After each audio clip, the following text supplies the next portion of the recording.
Halo, perkenalkan, saya Darren Rafael. Saya Vincent Joko Gunawan. Jadi, selama 9 bulan terakhir, kami telah membuat sebuah rancangan mesin, yaitu alat menggulung kumparan otomatis yang dibuat dengan menggunakan Arduino, kemudian motor DC, dan juga Gigoblox. Pada video kali ini, kami akan menjelaskan hal-hal terkait optimisasi dari rancangan alat yang telah kita buat. Selamat menyaksikan.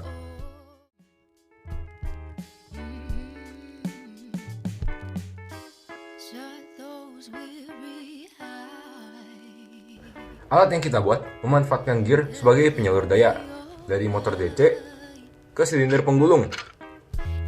Nah, upaya optimisasi yang akan kita lakukan adalah mengubah susunan gear sehingga menghasilkan torsi dan kecepatan rotasi yang berbeda-beda.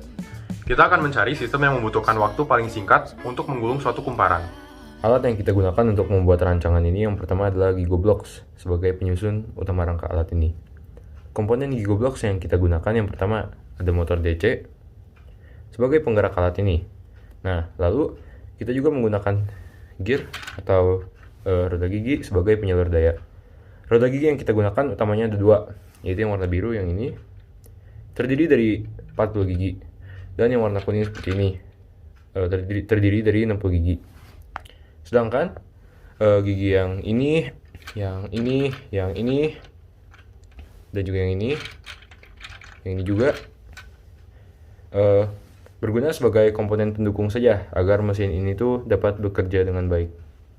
Nah, selanjutnya di sini kita ada silinder penggulung. Di sini silinder penggulungnya kita menggunakan baut kurang lebih panjangnya 12 cm dengan diameter kurang lebih 5 mm yang bisa cukup masuk ke dalam gear dari Gigoblox ini. Lalu kita menggunakan silinder gulungan benang.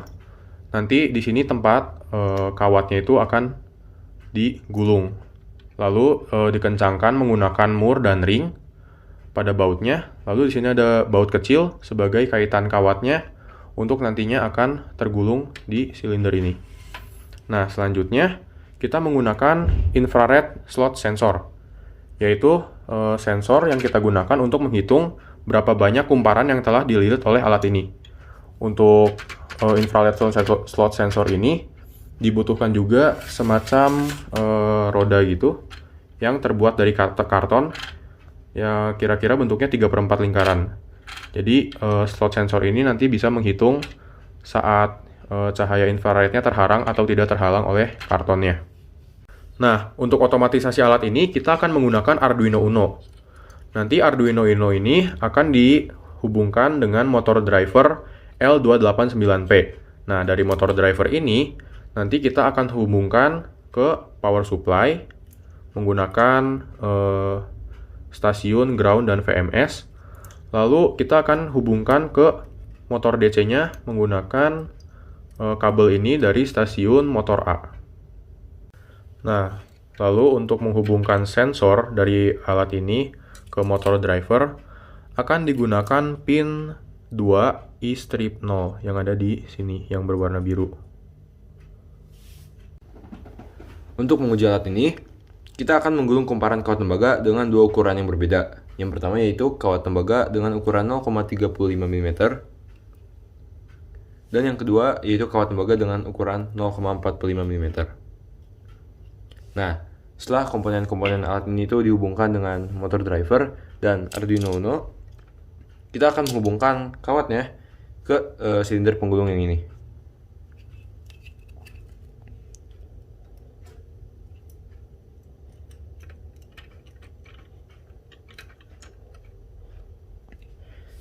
Nah, dihubungkan seperti ini.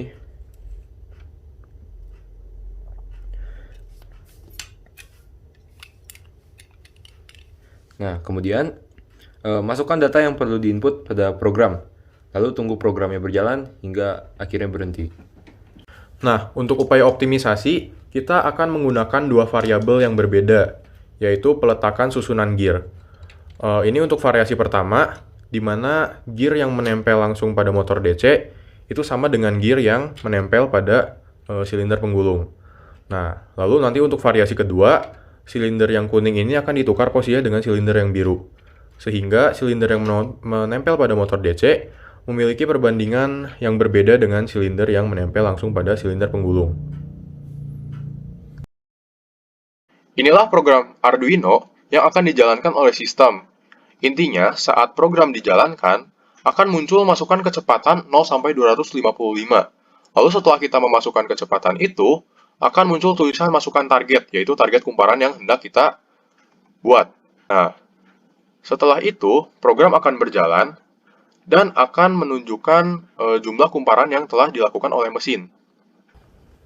Nah, untuk variasi pertama, kita menggunakan 2 gear dengan ukuran yang sama dan jumlah roda gigi yang sama. Sehingga torsi, rotasi, dan kecepatan rotasi pada silinder penggulung itu memiliki perbandingan yang sama dengan torsi dan kecepatan rotasi pada roda gigi yang menempel pada motor DC. Sedangkan untuk variasi yang kedua, kita menggunakan 2 roda gigi dengan ukuran yang berbeda. Roda gigi yang menempel pada motor DC memiliki ukuran yang lebih kecil dengan roda gigi yang menempel pada silinder penggulung. Sehingga silinder penggulung mengalami torsi rotasi yang lebih besar, tetapi memiliki kecepatan rotasi yang lebih kecil daripada roda gigi yang menempel di motor DC. Nah, untuk pengambilan data, kita tuh akan melihat waktu yang dibutuhkan dari program tuh mulai dijalankan hingga programnya berhenti bekerja. Kemudian, waktu tersebut tuh kita dapatkan dari timestamp yang terdapat pada aplikasi compiler di laptop. Nah, sistem dengan waktu paling singkat kita anggap sebagai sistem yang paling optimal untuk menggulung kumparan.